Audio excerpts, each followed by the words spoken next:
A gente vai conversar agora com o Darlan Cândido, gente. Desde março deste ano, o Darlan tem participado da frente que procura uma resposta ao surto do novo coronavírus aqui no nosso país.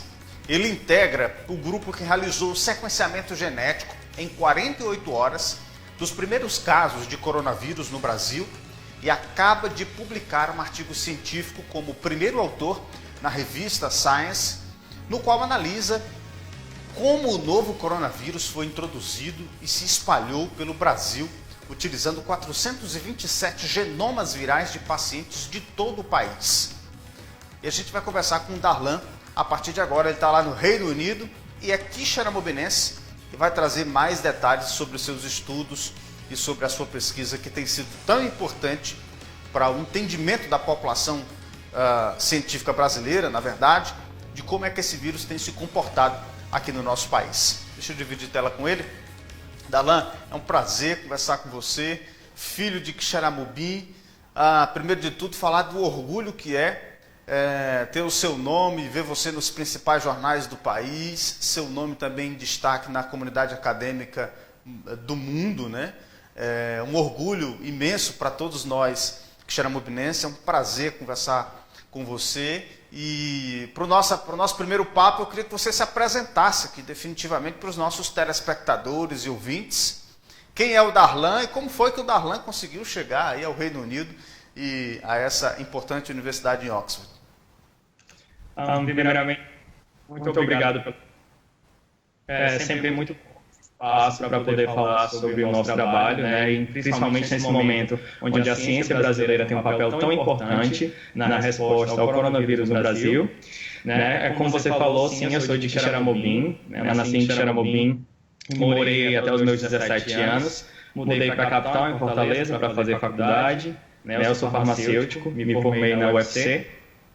E já passei um pouquinho por vários lugares, assim, na verdade, né? Eu fiz minha faculdade de farmácia na UFC, durante a minha passagem pela UFC, eu morei 1 ano e meio nos Estados Unidos, eu tinha uma bolsa do Ciências Sem Fronteiras, né? O extinto programa do governo federal Ciências Sem Fronteiras, que custeou os meus estudos nos Estados Unidos, né? Então eu estudei 10 meses na Universidade Wisconsin-Madison, farmácia, e também 6 meses fiz pesquisa na Universidade da Califórnia, em São Francisco, na época eu ainda trabalhava com doença de Chagas. Terminei farmácia, me mudei para São Paulo, fiz meu mestrado na Universidade de São Paulo, na USP, em imunologia, também ainda estudando a doença de Chagas, e tive a sorte de conseguir ser aceito na Universidade de Oxford, no ano de 2017, né, onde eu me encontro agora. Eu falo para vocês aqui de Oxford, na Inglaterra, e aqui eu faço meu doutorado, e no meu doutorado eu estudo surtos virais, né? Então, essas epidemias virais que elas têm acontecido, e o meu foco é principalmente o Brasil. Então, nos últimos 2 anos eu tenho estudado arbovírus, que nada mais são do que esses vírus que a gente tem muito aí na nossa região, que são transmitidos por mosquitos, né? O mosquito Aedes, como a gente conhece. Então, zika, chikungunya, dengue, febre amarela. Então, a gente estuda um pouquinho desses vírus e por essa experiência estudando esses vírus no Brasil, nós fomos chamados para ajudar com a resposta no país, né? E hoje focamos na pandemia de coronavírus.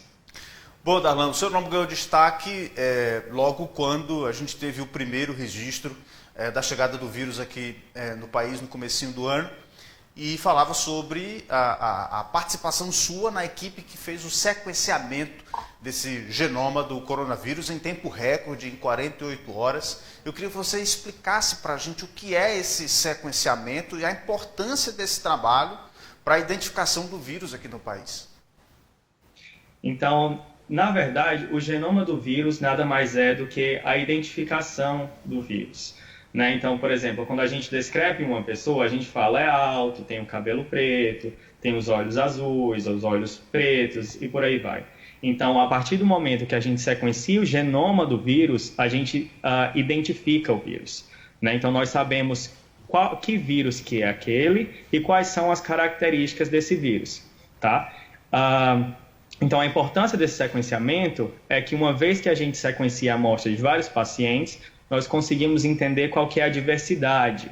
Então, esses vírus, eles também têm tipos diferentes, né? Então, o Covid-19, ele tem linhagens. E a linhagem nada mais é que uma versão um pouquinho diferente do vírus. Então, a gente precisa sequenciar esse vírus para poder entender todas essas características, identificar todas essas linhagens, esses tipos diferentes, e a partir daí a gente consegue identificar como que a gente responde melhor à epidemia no nosso país. Então, tem muitas linhagens diferentes, quais que são as características do vírus circulantes, né? Além disso, a partir do sequenciamento genético, a gente também consegue ajudar na pesquisa de vacinas, já que a vacina hoje ela é produzida baseada nessa sequência do vírus, né, no genoma do vírus. Então, uma vez que a gente tem genomas de vários lugares diferentes do mundo, a gente consegue escolher qual parte do vírus, qual característica do vírus é mais conservada, é mais comum entre todas essas linhagens que nós estudamos. E aí é justamente essa partezinha do vírus que é mais conservada que a gente utiliza para uma vacina, né? E também tem aquilo relacionado ao trabalho que a gente acabou de publicar na Science, que é uma reconstrução da epidemia. Então, por onde o vírus anda, ele adquire uma característica diferente. A gente pode falar isso, né? Isso são as mutações, que a gente pode vir a discutir em um segundo momento. Então, é a partir dessas características que o vírus acumula quando ele sai da Europa e vem para São Paulo, quando ele sai de São Paulo e vem para Fortaleza, que a gente consegue identificar essa história do vírus, né? E dizer, não, o vírus entrou no Brasil em tal data, ele saiu de São Paulo e foi para o Ceará e por aí vai. Então, a gente faz uma reconstrução tanto no tempo, quanto no espaço, né? Por onde que esse vírus passou, de onde que ele veio. Esse rastreamento ele é importante para justamente balizar os estudos de como essa vacina pode ser produzida, ou medicamentos, ou outras informações importantes no combate da pandemia. Por isso que esse estudo ele é bem significativo. Eu queria falar sobre a velocidade que vocês fizeram em 48 horas. Isso chamou a atenção de todo o país e a comunidade científica brasileira. Como foi isso, rapaz? Em 48 horas vocês conseguiram chegar aí a esse sequenciamento? Então, na verdade, esse tempo recorde ele não é do dia para a noite, né? Então, o grupo com que a gente trabalha, ele começou a ter essa prática, né, de sequenciar genomas virais e de sequenciar surtos desde 2015, lá no surto do Zika, né? Então, o surto do Zika, que foi muito grande, principalmente no Nordeste brasileiro, e depois a gente trabalhou durante o surto de chikungunya também, né, que ainda está ocorrendo no Brasil, e também o surto de dengue e febre amarela. Então, toda essa prática que a gente já vem aperfeiçoando desde 2015 foi o que fez que a gente tivesse realmente esse sequenciamento em tempo recorde. Então, nós já tínhamos a logística, nós já tínhamos as ferramentas, nós já tínhamos os reagentes e o expertise necessário, né? Então, essa prática necessária, sabedoria necessária para fazer o sequenciamento em 48 horas. Né? E isso realmente é um tempo recorde, isso é muito bom para a pesquisa brasileira, porque outros países, inclusive países da Europa, estavam levando em média 15 dias, né, para sequenciar o vírus e liberar as primeiras sequências, e a gente fez isso em 48 horas. Então, isso é muito importante de um ponto de vista epidemiológico, né, de um ponto de vista de doença, para a gente realmente poder entender essas características diferentes do vírus em diferentes partes do mundo. Né? Então, de onde que vem o vírus que circula no Brasil e quais são as características desse vírus? Então, isso é importante tanto para a comunidade científica local, para a gente entender a resposta local, mas também é importante para a comunidade científica mundial, para que eles saibam onde o Brasil se insere, né, dentro dessa pandemia que a gente está vivendo. Pois é, muito interessante. Isso também mostra a capacidade e a rapidez com que a comunidade científica brasileira ela consegue desenvolver as suas pesquisas e, acima de tudo, a sua expertise, né? De conseguir com essa rapidez, mais rápido que países europeus nesse sequenciamento. Vamos falar um pouquinho sobre o seu artigo, Darlan. Você fala sobre a linhagem do vírus. Especificamente, esse artigo fala justamente dos tipos de vírus que circulam no país. Pelo que eu andei lendo, são várias ramificações. Como foi que vocês chegaram a essa conclusão? Então, o ponto-chave do artigo, né, é justamente o sequenciamento de mais de 400 amostras de todo o país. Né? Então, por que a gente fez, né, mais de 400 amostras de todo o país? O Brasil é um país continental, né, um país gigante. E nós temos muitas cidades, principalmente capitais e grandes centros urbanos, que são conectados internacionalmente. Por exemplo, Fortaleza recebe voos da Europa, São Paulo recebe voos do mundo todo, Rio de Janeiro também. Então, as chances de você ter o vírus chegando de várias regiões diferentes do mundo, em várias cidades do Brasil ao mesmo tempo, era muito alta, né? E para detectar esses eventos, né, o que a gente chama de introdução, então o vírus ele vem de outra região e é introduzido no nosso país, nós tínhamos que sequenciar um grande número de amostras, tá? Então, como eu falei, nós sequenciamos 427 amostras de pacientes do Brasil inteiro. Essas amostras vieram de 85 municípios diferentes e das 5 regiões do Brasil, tá? De 21 estados, ou seja, 6 estados a gente não conseguiu a amostra. Mas isso já dá para a gente uma ideia muito boa do que está acontecendo no país. Então, o que a gente encontrou, principalmente, é que com os dados genéticos, a gente identificou mais de 100 introdução do vírus. O que isso quer dizer? Que mais de 100 pessoas infectadas vieram para o Brasil de outros lugares do mundo. Que a maior parte dessas introduções, essas pessoas infectadas, elas vieram da Europa. E apesar de nós termos identificado mais de 100 introduções, apenas 3 dessas introduções contam a maior parte da história do coronavírus dentro do Brasil, ou seja, das linhagens que a gente encontra no Brasil. Então, 3 desses pacientes, né, acabaram levando a cadeia de transmissão maior e que contam a história do nosso país. Uma delas, inclusive, é característica do Ceará. Praticamente só o Ceará tem essa linhagem. E isso é muito justificado, Darlan, justamente por conta dessa ascendência maior que teve o nosso estado, especificamente Fortaleza, com essa abertura aí, portanto, do aeroporto internacional da nossa capital, de chegada de novos voos. Inclusive, isso foi um problema logo no começo da pandemia, porque o governo do estado estava com dificuldade de conseguir fazer um mapeamento correto dentro do próprio aeroporto, porque era uma quantidade enorme de voos que ainda chegavam, especificamente vindos da Europa, porque, como diz no popular aqui na nossa região, Fortaleza se tornou a esquina ali da Europa, porque é um pulo para o cara aí, tanto para os Estados Unidos como também para a região da Europa, por isso que tornou-se um grande epicentro da pandemia logo no começo. E pelo estudo, claro, vocês acabaram percebendo esse número específico dessa linhagem aqui no nosso estado. Mas falando um pouquinho de vacina, o Darlan, você que está aí num dos centros mais importantes do mundo científico, da academia no mundo, que é Oxford, e possui um dos estudos mais avançados, né? Oxford é um dos estudos mais avançados em relação à produção da vacina, inclusive promissor, conforme notícias, salvo engano, da semana passada. Eu queria saber se você teria alguma notícia sobre isso, como é que estão os estudos aí em relação à produção dessa vacina. Há também estudos de outras partes do planeta, inclusive com testes aqui no país. Acho que Oxford também está fazendo teste no Brasil. E eu queria que você pudesse falar um pouquinho sobre isso. É possível que essa vacina ainda saia esse ano ou não? Olha, é possível, sim, mas só para a gente dar um pouco do contexto do que é desenvolver uma vacina. Uhum. Né? Então, no geral, quando a gente tenta desenvolver uma vacina nova, isso pode demorar até 10 anos. Né? E isso é um processo que foi aprimorado com o tempo. Então, o que a gente está vivendo agora na pandemia de coronavírus, na ciência, é algo que a gente nunca passou antes. Né? Então, devido aos surtos anteriores de SARS, de MERS e outros vírus, né, que quase causaram pandemias no passado, nós desenvolvemos métodos que são muito mais rápidos hoje para o desenvolvimento de uma vacina. Então, isso que proporcionou que a Universidade de Oxford e outras universidades do mundo conseguissem desenvolver vacinas de uma forma tão rápida, né, e entrar em estudos clínicos de uma forma tão rápida. Então, antes de chegar no estudo clínico, antes de testar em pessoas, essas vacinas são testadas em laboratório, depois são testadas em animais, e aí elas passam para estudos que a gente chama de clínico, ou seja, nas pessoas. Tá? Nós temos notícias boas, sim, da Universidade de Oxford.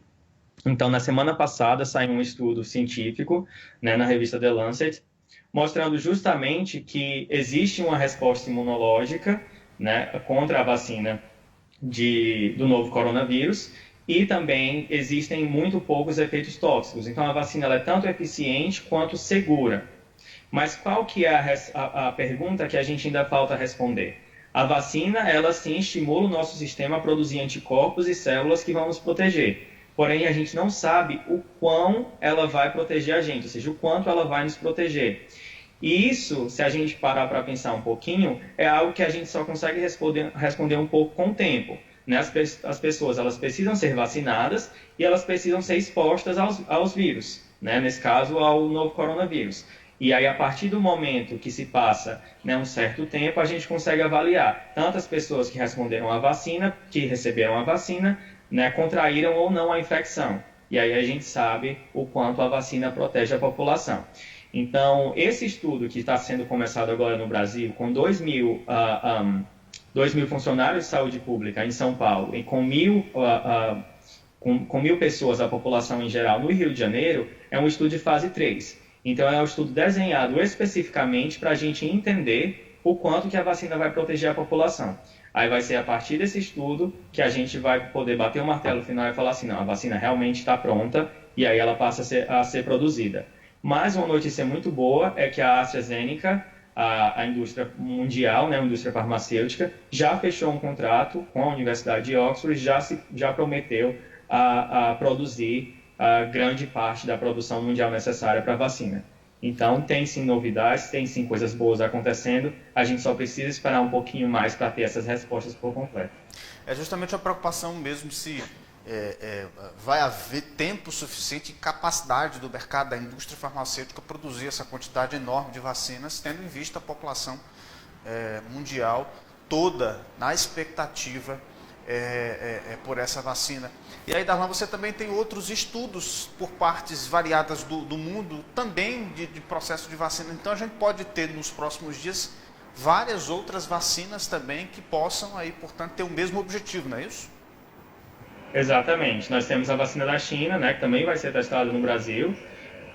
E também temos a vacina dos Estados Unidos, que também está em estudos clínicos. E existem outras vacinas que estão, né, em um processo de desenvolvimento ainda anterior a essas, não estão tão avançadas, mas que ainda assim, né, têm o seu valor e que podem ser uma vacina melhor do que essas que já estão num processo mais avançado. Então, quanto mais opções a gente tiver, maior é a chance de a gente encontrar uma vacina que realmente funcione e proteja a maior parte da população.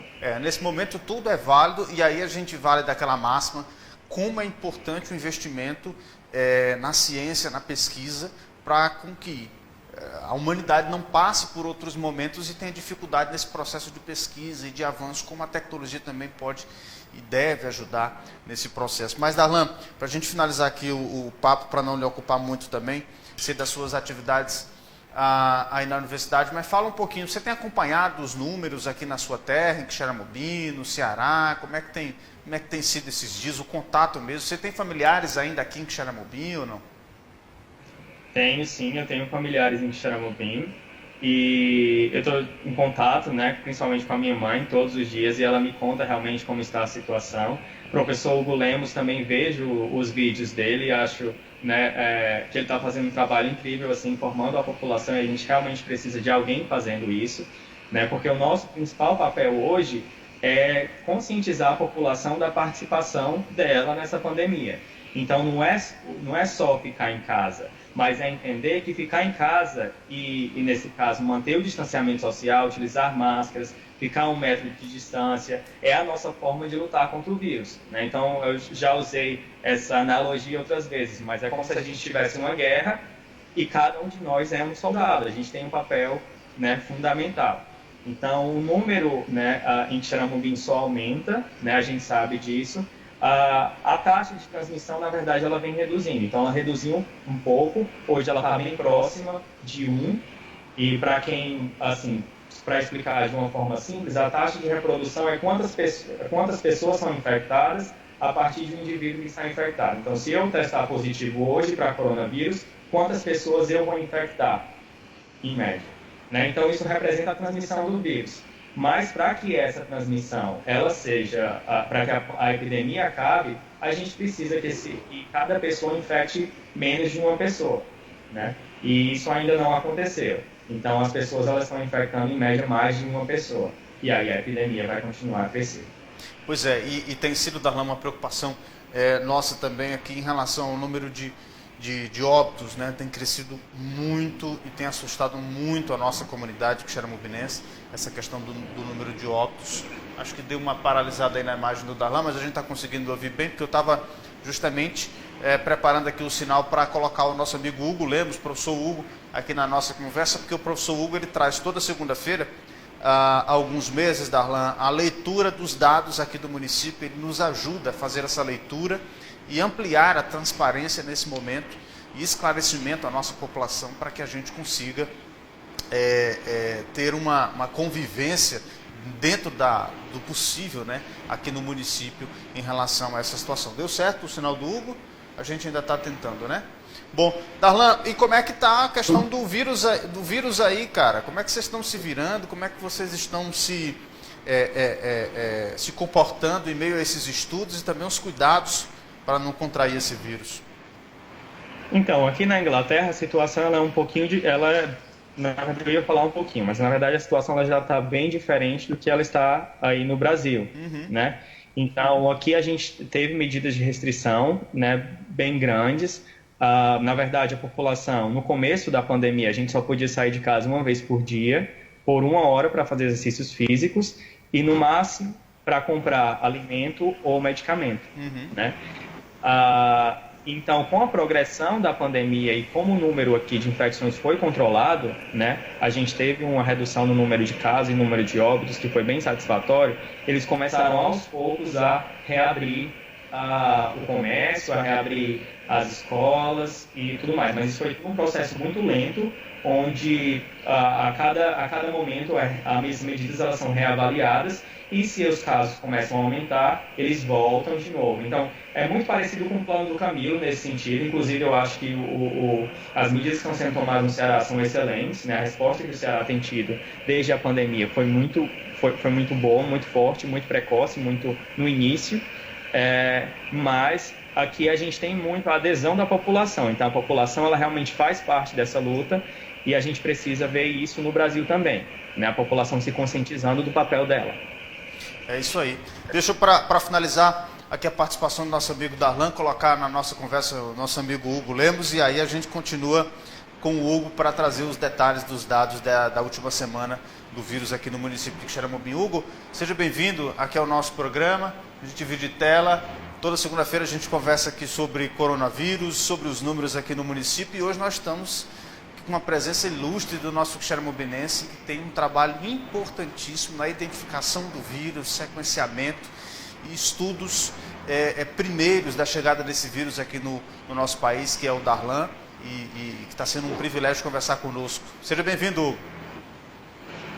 Então, bom dia a todos, um bom dia muito especial ao meu amigo, considero amigo, nós dividimos a escola há um tempo atrás, tive o privilégio de ser professor do Darlan, e assim, a gente te ver, Darlan, desbravando o mundo, é um motivo de muito orgulho. Eu dizia numa rede social essa semana, não só por sermos amigos, por sermos de Quixeramobim, por ser brasileiro, por ser nordestino, e ser um grande incentivo aos nossos jovens, mostrar que se eles puderem, se eles quiserem, se eles tiverem o objetivo e a garra que você teve, eles podem sim realizar sonhos e podem chegar muito longe. É um grande privilégio dividir tela com você nessa manhã de hoje. Um grande prazer. O privilégio é meu. Muito obrigado pelo carinho e por todos os ensinamentos. Nessa vitória é uma história de várias pessoas, né? Eu gosto sempre de frisar que eu não cheguei aqui sozinho, né? Então teve muita gente que acreditou em mim e você foi uma delas. Muito obrigado. Pois meus amigos. E a gente continua aqui com nossos estudos da Einstein. Tentando dizer isso que o Darlan disse, informar a população. Nosso papel aqui é mostrar à população que ela tem um papel ativo para que a gente possa vencer essa pandemia. Pois é, a gente faz justamente o que pode e como a gente pode orientar no que for preciso a nossa população. Darlan, muito obrigado pela sua participação, foi um prazer. Qualquer outra novidade sobre os estudos, mantém a gente sempre muito informado. Será um prazer recebê-lo novamente no futuro, se Deus quiser, no anúncio dessa vacina ou de novos estudos importantes aí no Reino Unido. Um grande abraço e até a próxima. Eu que agradeço pelo espaço e pelo carinho. Muito obrigado.